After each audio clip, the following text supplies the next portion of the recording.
Sarap! So ngayon, gagawa naman tayo ng fresh pasta. Very basic lang itong gagawin natin. Dalawang ingredients lang. Harina at saka itlog. So ito, tansyado lang, mga 2 cups. Tapos, dalawang itlog. Ito, haluin lang natin siya. Tapos, i-rest lang natin siya ng mga 30 minutes. So, ganyan lang. Maghahalu-haluin lang natin siya hanggang sa maging dough siya. So ito na guys, nabuo na siya na dough. Ganto lang yung ating gusto mangyari. Tapos, i-rest lang natin siya. Habang nag-aantay tayo nito, gagawin na natin yung sauce. Ito yung gagamitin natin. So, peanut butter, chili powder, oyster sauce, asukal, pambalanse, syempre. Tapos, konting toyo lang, pampakulay. Tapos, mamaya, itatoppings natin dun sa ating gagawing pasta ay, ito, mani. Nga pala, kung meron kayong sesame oil, lagyan nyo rin ng sesame oil to. Kasi, dagdag aroma yon. Tansyahan pa rin. Ayan. Tansyahin natin mga 2 kutsara, 3. Yun. Ganun din, asukal. Mga 1 kutsara lang. Kasi tansyado lang naman eh.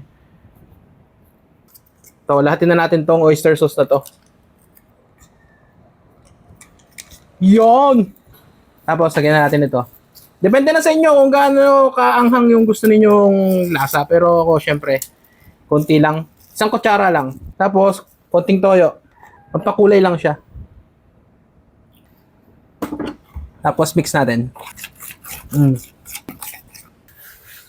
So ito guys, pinalalapad na natin siya. Palaparin nyo lang ng naaayon sa kagustuhan ninyo. Mas manipis, mas maganda syempre. Mabilis lang maluluto. Ito na guys, yung saktong nipis na dun sa kagustuhan ko. Tapos yan, titiklopin lang natin yan para madali siyang hiwain. Yan. Yan. Ganyan. Yan o. Ganyan lang. Oh, ganito lang guys, gumawa ng pasta. Ayan oh, fresh pasta. Gamit lang ang harina at itlog. Oh, ayan oh, para din siyang Mickey, 'di ba? Ganun lang kabilis. Tapos ito, tapusin ko lang 'to lahat, tapos pakukuluan ko lamang siya ng mga 7 to 10 minutes. Tapos, ayan. Pwede na natin 'tong isama dun sa sauce na ginawa natin at syempre kainin. Ayan oh. Ganyan lang kadali. Ganyan lang kasimple gumawa ng pasta noodles. Guys, diba kanina sabi ko wag nyo itatapon yung tubig dun sa pinagpakuluan ng pasta. Kasi nga, ito yung gagawin natin dito. Lalagyan natin ng kaunti siya. Unti-unti lang. Para lang siya maging creamy yung ating texture ng ating sauce. Ayan, oh. Tayo-tayo lang. Magiging creamy yan. Yan. Ayan, oh. Kung napapansin nyo, diba? Lumalabno siya ng konti. Hindi kagaya kanina na malapot. Ayan, ganyan yung gusto natin. Ganyan pa natin ng konti.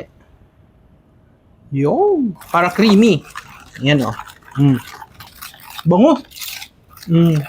Ayan guys, ito na yung pasta natin oh, na pakuluan na natin siya ng 7 minutes. Sabi ko sa inyo kanina, 'di ba? Depende na 'yan sa inyo kung gaano kanipis yung gagawin ninyo. Kasi habang naluluto siya, ayan, umaalsa pa siya eh, kumakapal pa siya. Oh, ayan oh, tingnan niyo.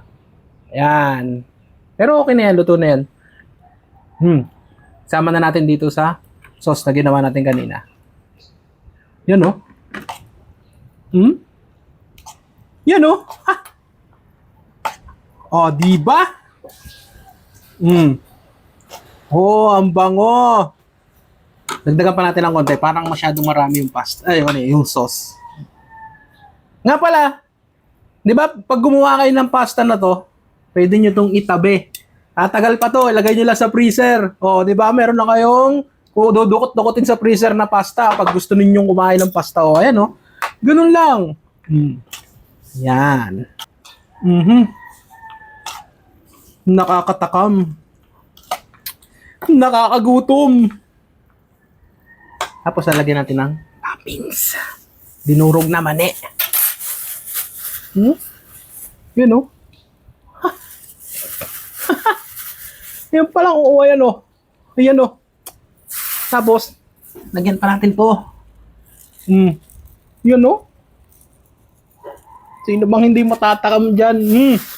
Oras ng pagtikim.